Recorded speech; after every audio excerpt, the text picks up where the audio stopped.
We're going to have an interesting video today. We're going to talk about having empathy, compassion, and forgiveness to women.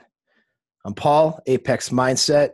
Subscribe, like, share, hit the notification bell and subscribe, though, most importantly.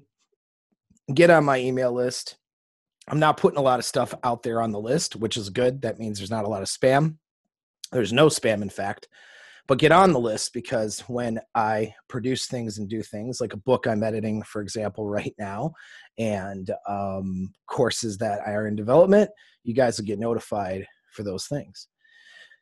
Now, let's talk about having really forgiveness as kind of the focus of this. I talk about a lot of the savage aspects of female nature. I do that because you guys need to understand the savage aspect of female nature so that you can accept women for who they are, not just who they want to be or who they present, but who they really are. And when you accept that, you can have productive and good interactions and relationships with women, despite that savage nature. Look, as a man, I have a savage nature. If you bring in a small harem of beautiful, hot-ass women with nice fat booties, okay, I'm going to want to bang every single one of those women two at a time until I put myself in the hospital, right? And I have a lot of energy, so that could be a long time of doing that. That's my savage nature as a man. Me expressing this on video isn't even embarrassing because everybody knows that. All right. Guys who say that that's not what they would do or try to do if they were capable of it, they're lying to you. And we all know that, right? We know that as a man, I have a savage sexual nature. We know this. Okay. It's not a mystery. And I'm not going to get shamed for it as a man for having that. Well, some people might, but do I care about their opinions? No. Does everybody know that it's just my savage nature and do they accept it? Well, of course, right?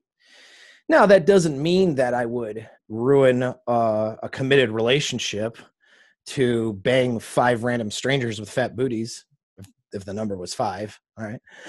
Okay, doesn't mean I do that. Doesn't mean I act on that savage nature, but I have it. And women, they accept that. They accept that and they use it. They use it to their advantage. Women know how men are. I mean, most of them do. They know how men think, how we are sexually to a degree. Anyway, most women do. And because of the deceptive nature of female strategy, and I don't mean that disparagingly, that's just the sexual strategy that we've evolved into, that women evolved into, they know how to use male desire to their advantage. And that's why most women have a leg up or several legs up on most of you men, okay? So when I am discussing the savage nature of female sexual strategy and some of those evolved strategies and how a woman thinks and how a woman reacts and processes things and how she makes sexual decisions, I'm doing that so that you set standards and boundaries and you know how to use those things to your advantage so you can have good relationships. Not so you could get mad about it, shame women, be upset, think all women are trash, so on and so forth. I would hate to think that all women would think I'm trash because I would completely and totally bang several hot women at the same time if they were brought to me and there were no negative consequences to that. I would hope that that wouldn't be the thought, because then you're just denying reality of what every man is like. You know what I mean? Be really dumb, be a really bad existence. I mean, maybe that's what feminists, how they live their lives, just resenting men for how they are, right? So I hopefully wouldn't expect women, all right, to hate me because of my nature. Certainly, I don't think you guys should hate women because of their nature either, regardless of how savage that nature is. But a lot of you guys have been burned by women, because you didn't understand that nature. You didn't know how to use it to your advantage.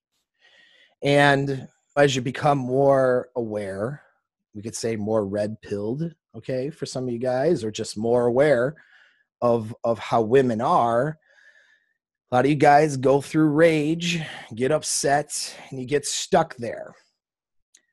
That's not the point. It's not the reason I have a channel. That's not what we're here for.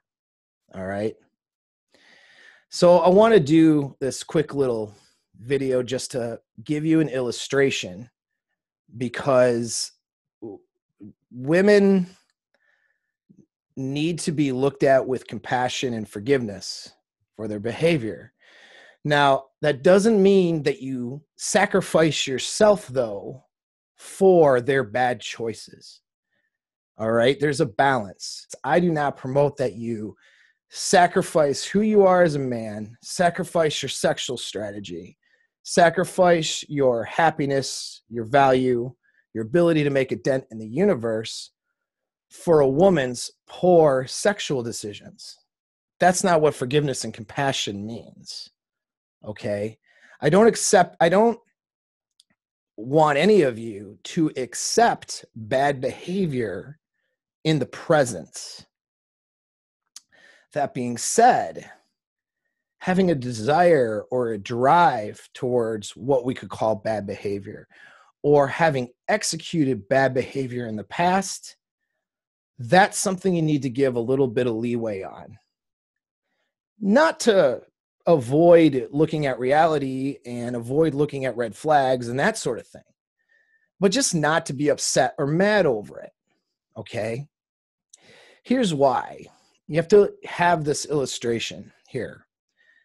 Women, when they're young girls, they don't dream of a scenario where they're in their mid-20s and they're on a few drugs, maybe a little drunk, and getting run through, we'll say, take a train ride at a college party or at somebody's house because they haven't had sex in a while and they broke up with their boyfriend 2 months ago or whatever. That's not a dream scenario for a woman. A woman doesn't have a dream scenario of going through dude after dude, week after week, when she's a young girl, imagining what life could be like with a man.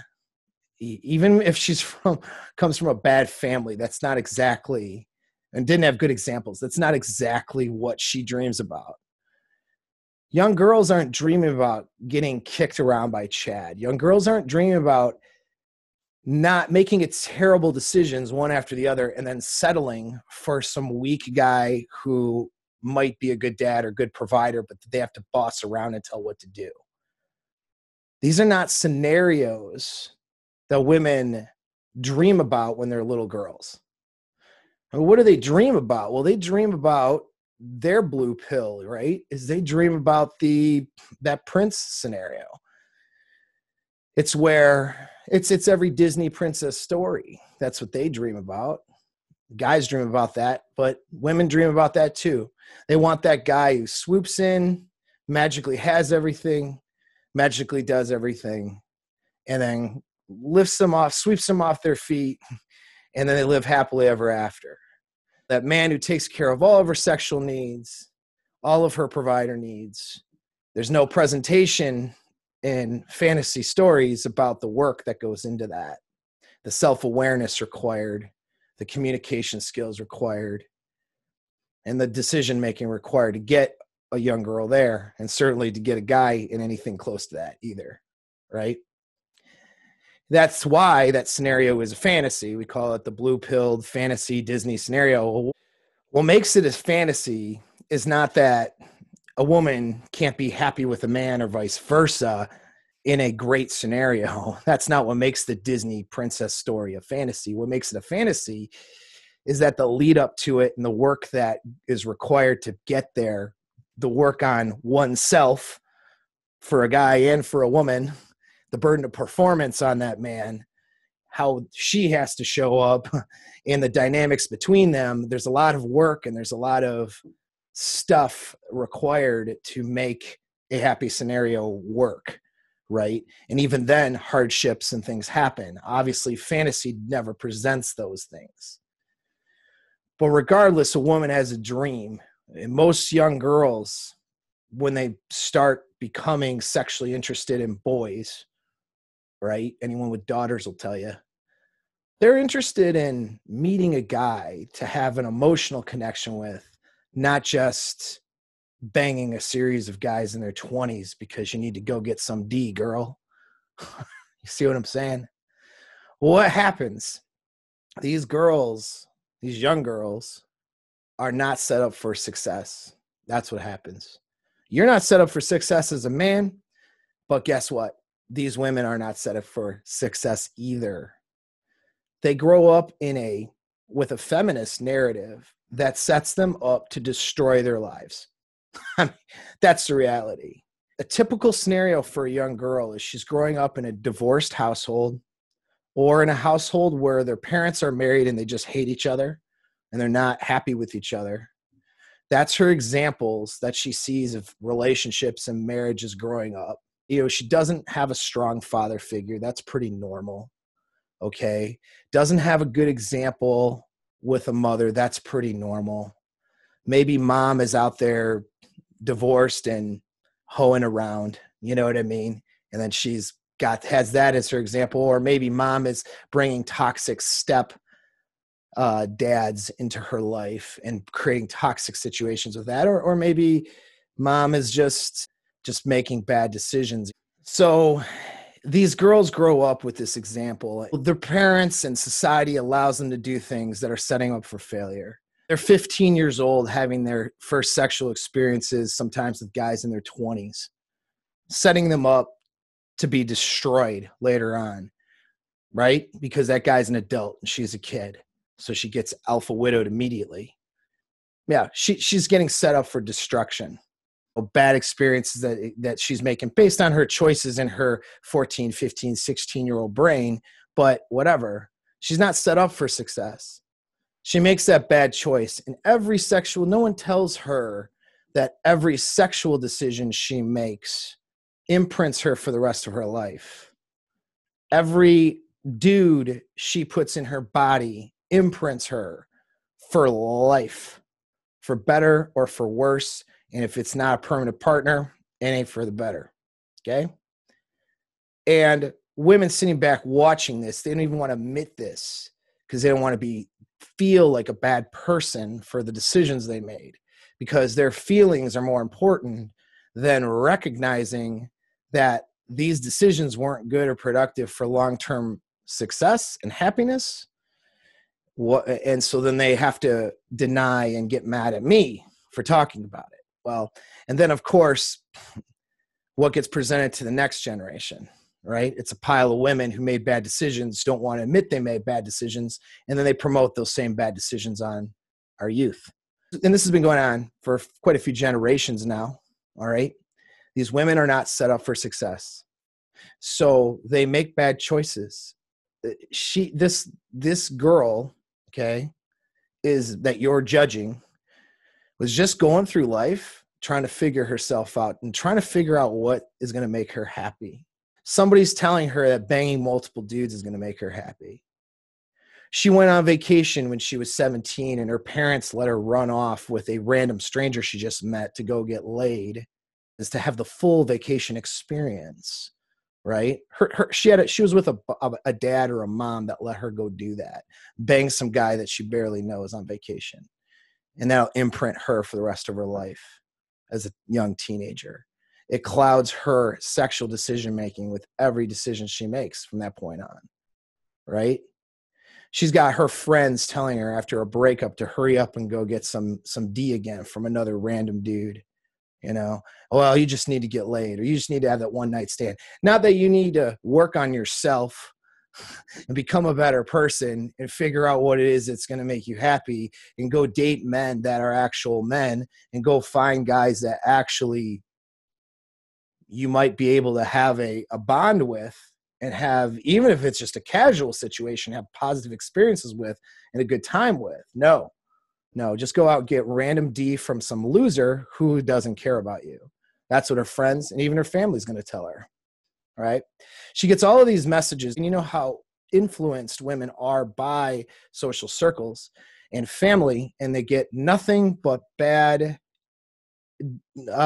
information to inform them to go make bad decisions that systematically strip down who they are and can potentially ruin them from having productive or happy relationships for the rest of their lives.